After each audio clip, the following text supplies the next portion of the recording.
a Marcilene lá de Carmópolis, e ela fala assim, em Mateus 13, fala aquela parábola da semeadura, e tem que falar assim que a semente cai numa terra que produz sementes a 100, 70 e 30 por um.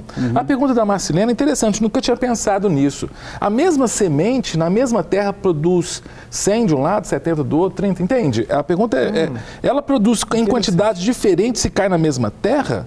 Será que está falando que na mesma terra vai produzir de forma diferente? Esse é interessante. Assim, pegando a base da parábola, né?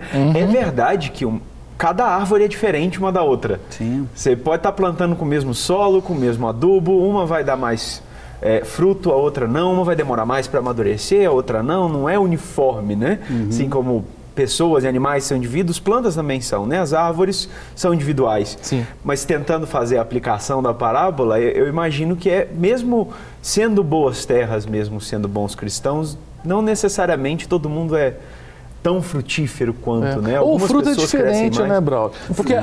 Porque eu estava até discutindo isso outro dia, é interessante. Nós temos mesmo como é que eu posso dizer?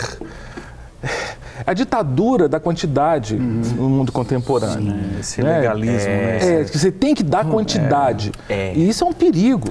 Mas uma interessante, Cássio, que seminarista toma alguns sustos, né, quando chega no seminário. Eu, quando cheguei no seminário, nós tínhamos um professor chamado Hilma, um senhor, chegava com a Bíblia dele, os livrinhos, o estojo que tinha tampa era o apagador. O PC da minha época. E aí, ele fez uma explicação sobre essa parábola fantástica que eu acho que pode nos ajudar. Ele disse o seguinte, eu vou provocar... ela é de Carmópolis? Carmópolis de Minas. Vou provocar ela com outra pergunta. Qual é o agricultor que sai à beira da estrada em sã consciência jogando sementes pelo caminho?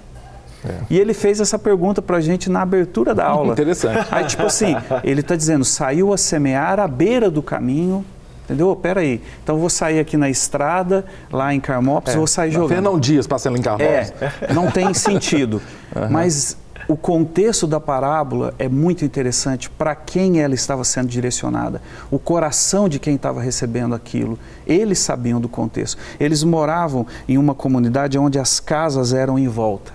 E o descanso do plantio de uma terra, de uma colheita para outra, a terra descansava. E era o tempo deles festejarem a colheita e tal. Então eu ia visitar o Braulio, eu passava, respeitando o descanso da terra, eu ia por aqui. Você vinha me visitar, você vinha por aqui, a terra está descansando. Mas alguns começaram a desobedecer isso e ir para lá, ir para cá, isso aqui fazia um caminho. Isso criou um caminho. E ele sabia que quem estava ouvindo aquela parábola ia entender exatamente isso. Então ele não saiu em qualquer lugar, ele foi para o campo preparado e chegou lá e encontrou um monte de caminhos. Aí ele falou, agora eu tenho que jogar a semente. E aí ele joga a semente no mesmo campo, a mesma semente. Entendeu? Aí ele diz o seguinte, mas não se preocupe, que eu sei que pisaram demais no seu coração e criaram caminhos. Mas se tiver uma beirinha de coração bom, aonde essa semente cair, ela vai produzir. Amém. Eu não conhecia não, interessante isso aí. Também nunca tinha ouvido. Esse negócio do caminho, assim, aqui em Minas, infelizmente, é muito comum, as pessoas, falta de cidadania, se tem uma praça, um gramado, em vez de fazer a volta, corta. Aí faz é verdade. Todo gramado trilho. tem. Então, esse trilho... Todo gramado tem um trilho. Esse trilho aí foi a explicação. Então, imagina que aquele que veio, o semeador veio, quando a terra descansou, ela deveria estar pronta, preparada, mas ele encontra um monte de trilhos. Aí ele fala assim, mas e agora o que eu vou fazer? Não, vou semear. E aí então ele lança a semente. E eu gosto que Jesus ele também inverte a situação, né? A gente às vezes é muito passivo, por exemplo, no ouvir da palavra. E quando ele conta essa mensagem, ele fala para os seus discípulos, vede pois como ouvis. Parecendo, nós como ouvintes, a gente tem responsabilidade, né? Claro. A mesma semente em solos diferentes, em umas produziu e outras não. Não é a responsabilidade não resta toda sobre os ombros do pregador. Do semeador, né? Do semeador. Eu costumo usar isso também nos alunos do seminário para falar assim, se você prega uma heresia, os seus ouvintes são tão responsáveis quanto você por acreditar nela.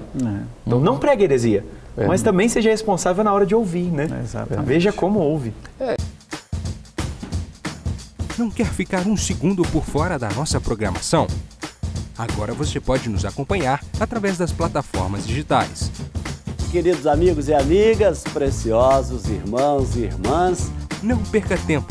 Acesse, curta e siga-nos. Fique por dentro de tudo o que acontece aqui. Rede Super, inspirando você.